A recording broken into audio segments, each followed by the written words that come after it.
Hi friends, yummy ഫുഡിലേക്ക് എല്ലാവർക്കും സ്വാഗതം. ഇന്നത്തെ നമ്മുടെ റെസിപ്പി മട്ടൻ മന്തിയാണ്. വളരെ എളുപ്പത്തിൽ നമുക്ക് തയ്യാറാക്കിയെടുക്കാൻ പറ്റുന്ന ഒരു മട്ടൻ മന്തിയുടെ റെസിപ്പി. അപ്പോൾ ഇതിനിപ്പോൾ കുഴിയും വേണ്ട, ഓവനും ഒന്നും ആവശ്യമില്ല. നമ്മുടെ സാധാരണ സ്റ്റൗ ടോപ്പിൽ വെച്ചിട്ട് തന്നെ നമുക്ക് തയ്യാറാക്കിയെടുക്കാൻ പറ്റും. വളരെ എളുപ്പമാണ്. എല്ലാവരും വീഡിയോ കണ്ടിട്ട് ഒന്ന് ട്രൈ ചെയ്ത് നോക്കാം. അപ്പോൾ നമുക്ക് വീഡിയോയിലേക്ക് പോകാം. ഇതിന് വേണ്ടിയിട്ട് ആദ്യം തന്നെ നമുക്ക് മട്ടൻ ഒന്ന് മാരിനേറ്റ് ചെയ്ത് വെക്കണം. അപ്പം മട്ടന് ഞാനിവിടെ 1,200 എടുത്തിട്ടുണ്ട്. ഒരു ലെഗ് പീസായിരുന്നു. അത് വലിയ പീസായിട്ട് തന്നെ കട്ട് ചെയ്തെടുക്കുക. ഒരുപാട് ചെറുതായി പോകരുത്. മട്ടൻക്ക് എപ്പോഴും വലിയ വലിയ പീസാണ് ഉണ്ടാവുക. അപ്പോൾ ഇത് 1 മണിക്കൂറെങ്കിലും മിനിമം റെസ്റ്റ് ചെയ്യാൻ വെക്കണം, മസാല പുരട്ടിയിട്ട്. ഇതിപ്പോൾ ഞാൻ ഓവർനൈറ്റാണ് വെക്കുന്നത്. അങ്ങനെയാണെങ്കിൽ ഏറ്റവും ബെസ്റ്റ് ആയിരിക്കും. ഇതിലേക്ക് ഞാൻ 1.5 ടീസ്പൂൺ മന്തി മസാല ചേർക്കുന്നുണ്ട്. പുറത്തുനിന്ന് വാങ്ങിയാലും മതി, അല്ലെങ്കിൽ നമ്മൾ വീട്ടിലുണ്ടാക്കി വെക്കുക. വീട്ടിലുണ്ടാക്കി വെച്ചതിന് കുറച്ചുകൂടി ഫ്ലേവർ കൂടുതലായിരിക്കും. അപ്പോൾ ലിങ്ക് ഞാൻ താഴെ കൊടുക്കാം. നമ്മൾ വീട്ടിലുള്ള കുറച്ച് സ്പൈസസ് എല്ലാം കൂടെ വറുത്തൊന്ന് പൊടിച്ച് വെച്ചാൽ മതി. 1 ടീസ്പൂൺ കുരുമുളക് പൊടിയും 3 അല്ലി വെളുത്തുള്ളി ഒന്ന് ചതച്ചെടുക്കുക. അത് ഇതിലേക്ക് ചേർക്കുക. പിന്നെ ഒരു പിടി പുതിന. അപ്പോൾ കുരുമുളക് 1 ടീസ്പൂൺ ചേർത്തിട്ടേ ഉള്ളൂ. കൂടുതൽ എരിവ് വേണമെങ്കിൽ നിങ്ങൾക്ക് ചേർക്കാം. മന്തി എപ്പോഴും അത്ര എരിവൊന്നും ഉണ്ടാവില്ലല്ലോ. ഇനി ഇതിലേക്ക് ഒരു ചെറുനാരങ്ങയുടെ നീര് കൂടെ ചേർക്കണം. അതിന് മുമ്പായിട്ട് ആവശ്യത്തിന് ഉപ്പ് ചേർത്ത് കൊടുക്കുക.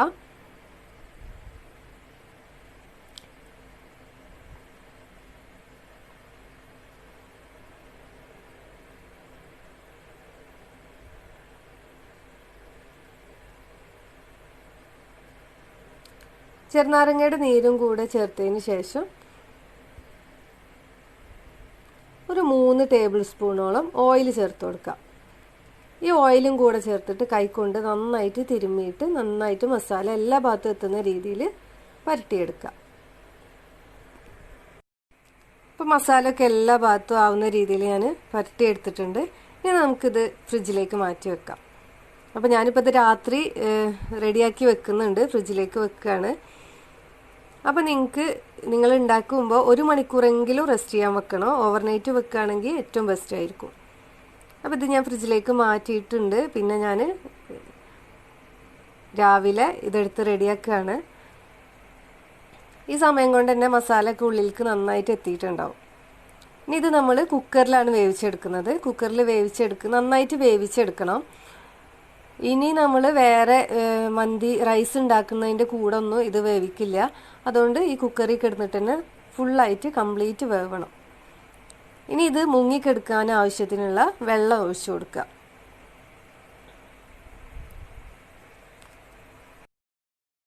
ഇനി കുക്കർ അടച്ചു വെച്ചിട്ട് മട്ടൻ നന്നായിട്ട് വേവുന്ന വരെ കുക്ക് ചെയ്തെടുക്കുക. അപ്പോൾ ഞാനിപ്പോൾ എടുത്തിട്ടുള്ള മട്ടന് പെട്ടെന്ന് വെന്ത് കിട്ടുന്നതായിരുന്നു. അപ്പോൾ നിങ്ങൾ എങ്ങനത്തെ മട്ടനാണോ എടുത്തിട്ടുള്ളത് അതിനനുസരിച്ച് ടൈം അഡ്ജസ്റ്റ് ചെയ്യുക. ഇനി അരമണിക്കൂർ അരി ഒന്ന് കുതിർത്ത് വെക്കണം. അതിനുവേണ്ടി ഞാൻ 5 കപ്പ് ബസ്മതി റൈസ് എടുത്തിട്ടുണ്ട്. ബസ്മതി റൈസ് എടുക്കുമ്പോൾ മന്തിയുടെ റൈസ് കിട്ടും, അല്ലെങ്കിൽ നമ്മുടെ ലോങ് റൈസ് ആയിട്ടുള്ള ഏതെങ്കിലും ബസ്മതി റൈസ് എടുക്കുക. അപ്പോൾ അത് ഇവിടെ കഴുകിയിട്ട് വെള്ളത്തിൽ കുതിർത്ത് വെക്കുക. ഇപ്പോൾ ഞാൻ വിസിൽ വന്നതിന് ശേഷം ഓഫ് ചെയ്തിട്ടിട്ട് പ്രഷറൊക്കെ പോയിട്ടുണ്ട്. ഈ സമയത്ത് നമുക്കിതൊന്ന് ചെക്ക് ചെയ്യാം. ഒരു 3 വിസിൽ വന്നിട്ട് ഓഫ് ചെയ്തിടുക. ഓഫ് ചെയ്തിട്ടതിന് ശേഷം പിന്നെ തുറന്ന് നോക്കിയിട്ട് എത്രത്തോളം ഇനി വേവണം ഉള്ളതിനനുസരിച്ച് നിങ്ങൾ വേവിച്ചാൽ മതി, അല്ലെങ്കിൽ ഓവറായിട്ട് കുക്കായി പോകും. ഇപ്പോൾ ഇതേ ഒരു പരുവത്തിൽ വരണം. ഒരുപാട് ഉടഞ്ഞു പോകാനും പാടില്ല, എങ്കിലും നന്നായിട്ട് വേവും വേണം. ഇനി നമ്മൾ റൈസിലിട്ടിട്ടൊന്നും ഈ മട്ടന് വേവിക്കുന്നില്ല. അപ്പോൾ ഇതിൽ തന്നെ കിടന്നിട്ട് കംപ്ലീറ്റ് വേവണം. ഇനി നമുക്ക് ഇതിൽ നിന്ന് ഈ മട്ടൻ്റെ പീസൊക്കെ ഒന്ന് മാറ്റി വെക്കാം.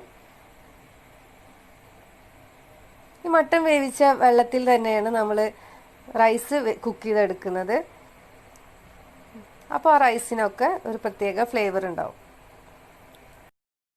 അപ്പോൾ ഇറച്ചിയുടെ പീസൊക്കെ അങ്ങ് മാറ്റി വെക്കുക. ഇനി നമുക്ക് റൈസ് വേവിച്ചെടുക്കാനുള്ള പരിപാടി നോക്കാം. അപ്പോൾ അതിന് വേണ്ടിയിട്ട് ഒരു വലിയ പാത്രം ചൂടാക്കുക. അതിലേക്ക് ഓയിൽ ഒഴിച്ചു കൊടുക്കുക. അപ്പോൾ ഓയിൽ എപ്പോഴും സൺഫ്ലവർ ഓയിൽ അല്ലെങ്കിൽ ഒലിവ് ഓയിൽ എടുക്കാം. ഇതിലേക്ക് 2 കഷ്ണം പട്ട, ഒരു വലിയ കഷ്ണം തന്നെ പട്ട, 5 ഏലക്ക, 4 ഗ്രാമ്പു ചേർക്കുന്നുണ്ട്.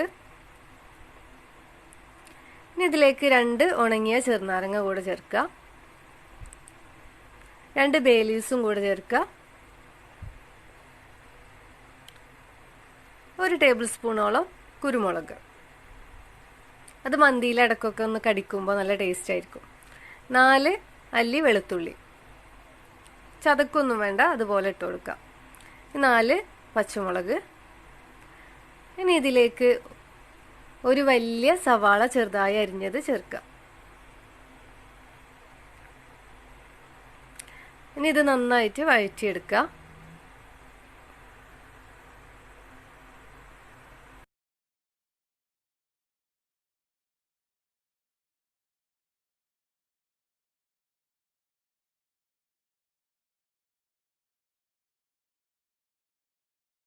സവാള ഒക്കെ നന്നായിട്ട് മൂത്ത് വരുന്നുണ്ട്. അപ്പോൾ നമുക്കിതിലേക്ക് വേണ്ട, ഒന്നുകൂടെ മൂത്ത് കഴിഞ്ഞാൽ വെള്ളം ഒഴിക്കണം. അപ്പോൾ വെള്ളം ഒന്ന് അളന്ന് വെക്കാം. അപ്പോൾ മട്ടൻ വേവിച്ച വെള്ളമാണിത്. ഇത് 5 കപ്പ് ഉണ്ട്. അപ്പോൾ നമ്മൾ എടുത്തിട്ടുള്ള അരി 5 കപ്പാണ്. അപ്പോൾ ഇതിലേക്ക് ഞാൻ വെള്ളം ചേർക്കുന്നത് 8 കപ്പാണ്. സാധാരണ നമ്മൾ നെയ്ച്ചോറ് ഉണ്ടാക്കുമ്പോൾ 5 കപ്പിന് 10 കപ്പ് വെള്ളം ചേർക്കുമല്ലോ. ഇതിൽ അത്രയും വേണ്ട, അത്രയും വേവിക്കാണ്ടാത്തതുകൊണ്ട് നമുക്കിതിലേക്ക് 8 കപ്പ് വെള്ളം ചേർത്താൽ മതി. അപ്പോൾ വെള്ളം ഇവിടെ അളന്ന് റെഡിയാക്കി വെക്കുക. അപ്പോൾ ഇത് സവാള ഒക്കെ മൂക്കുമ്പോഴേക്കും നമുക്കിതിലേക്ക് ചേർക്കാമല്ലോ. അപ്പോൾ സവാള ഒക്കെ നന്നായിട്ട് മൂത്ത് വരുന്നുണ്ട്. ഇത്രയും മൂത്താൽ മതി. നമുക്കിതിലേക്ക് നമ്മൾ അളന്ന് റെഡിയാക്കി വെച്ച ആ വെള്ളം കൂടെ ചേർത്ത് കൊടുക്കാം. അപ്പോൾ ഈ മട്ടൻ വേവിച്ച വെള്ളത്തിലേക്ക് ചേർക്കുമ്പോഴേ റൈസിനൊക്കെ ഒരു നല്ലൊരു ഫ്ലേവർ കിട്ടുള്ളൂ. എന്തായാലും ഈ മട്ടൻ വേവിച്ച വെള്ളത്തിന് ശേഷം ബാക്കി വെള്ളം ചേർത്താൽ മതി. വെള്ളത്തിൽ കുതിർത്തിയിട്ട് അരമണിക്കൂറിന് ശേഷം ഇതുപോലെ ഒരു അരിപ്പയിൽ വാർത്ത് വെക്കുകയാണെങ്കിൽ നല്ല പെർഫെക്റ്റ് ആയിട്ടുള്ള റൈസ് തന്നെ നമുക്ക് കിട്ടും. അപ്പോൾ ആ കാര്യം ഒന്ന് ശ്രദ്ധിക്കുക. അപ്പോൾ വെള്ളമൊക്കെ നന്നായിട്ട് തിളച്ചിട്ടുണ്ട്. ഇതിലേക്ക് ഞാൻ ആവശ്യത്തിന് ഉപ്പ് ചേർക്കുകയാണ്.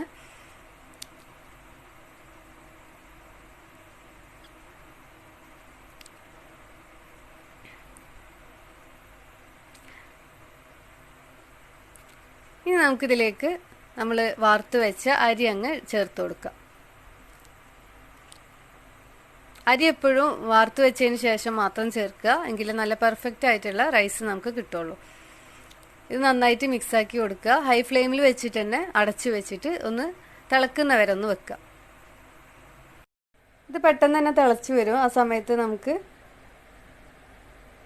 ഒന്നുകൂടെ ഒന്ന് മിക്സാക്കി കൊടുത്തിട്ട് വീണ്ടും അടച്ചു വെക്കുക.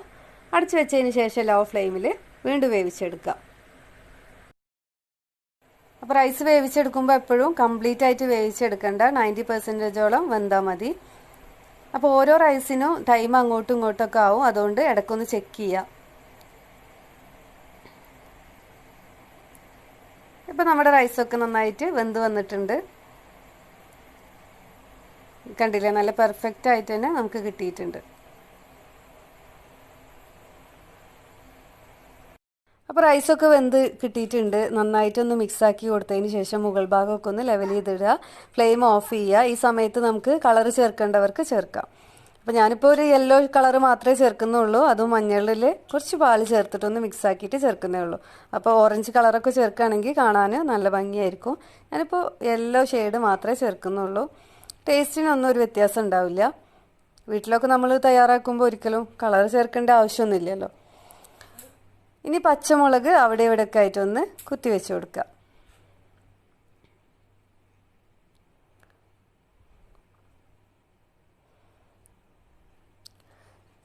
ഇനി നമ്മൾ വേവിച്ച് റെഡിയാക്കി വെച്ച മട്ടനും ഇതിന് മുകളിലായിട്ട് നിരത്തി വെക്കുക.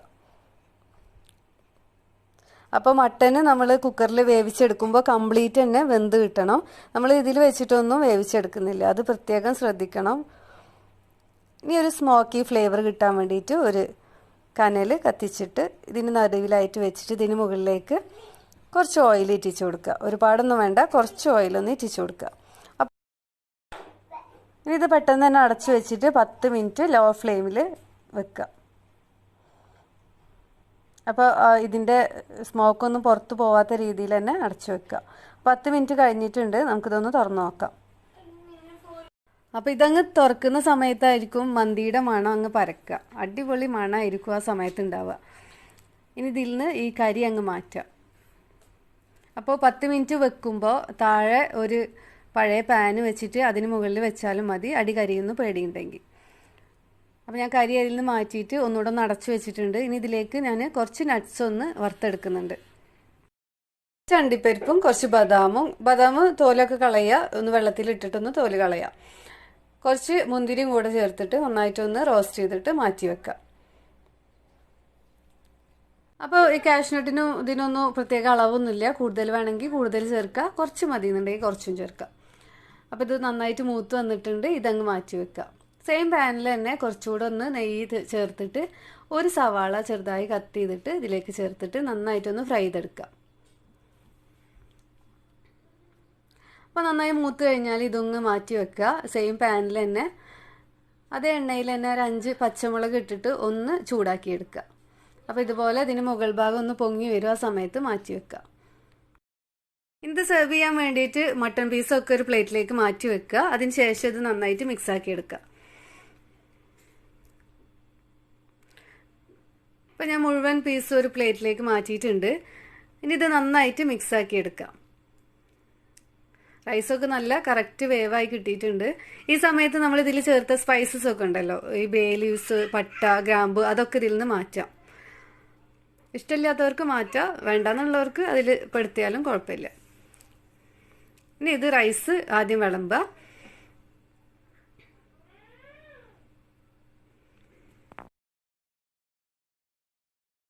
റൈസ് വിളമ്പിയതിന് ശേഷം ഇതിന് മുകളിലായിട്ട് ഓരോ പീസും വെച്ചു കൊടുക്കുക. അപ്പോൾ മുഴുവൻ പീസും ഞാനിപ്പോൾ വെച്ചിട്ടുണ്ട്. ഇതിന് മുകളിലായിട്ട് നമ്മൾ വറുത്ത് വെച്ച എല്ലാ സാധനങ്ങളും ചേർത്ത് കൊടുക്കുക. അപ്പോൾ പച്ചമുളകൊക്കെ ഇതുപോലെ ഇടുകയാണെങ്കിൽ നല്ല ടേസ്റ്റ് തന്നെയാണ് ഉണ്ടാവുക. അപ്പോൾ നെയ്യോട് കൂടെ തന്നെ ചേർത്ത് കൊടുക്കുക. അപ്പോൾ ഇത് വളരെ എളുപ്പമാണ് നമുക്ക് വീട്ടിൽ തയ്യാറാക്കി എടുക്കാൻ. തീർച്ചയായിട്ടും എല്ലാവരും ഒന്ന് ട്രൈ ചെയ്ത് നോക്കണം. പുറത്തുനിന്നൊക്കെ വാങ്ങുന്ന അതേ ടേസ്റ്റിലാണ് നമുക്ക് കിട്ടുക. അപ്പോൾ നിങ്ങൾക്ക് ഈ വീഡിയോ ഇഷ്ടമായിട്ടുണ്ടെങ്കിൽ ഒന്ന് ലൈക്ക് ചെയ്യുക. അപ്പോൾ നിങ്ങൾ ഉണ്ടാക്കി നോക്കിയിട്ട് ഫീഡ്ബാക്ക് കമൻറ്റ് ബോക്സിൽ അറിയിക്കുക. നിങ്ങളുടെ ഫ്രണ്ട്സിനും റിലേറ്റീവ്സിനും ഒക്കെ ഒന്ന് ഷെയർ ചെയ്ത് കൊടുക്കുക. വീഡിയോ കണ്ടിട്ട് നിങ്ങൾക്ക് ഇഷ്ടമായിട്ടുണ്ടെന്നുണ്ടെങ്കിൽ ഒന്ന് സബ്സ്ക്രൈബ് ചെയ്യാൻ മറക്കരുതേ. നെക്സ്റ്റ് വീഡിയോയിൽ കാണാം. Thank you for watching. By.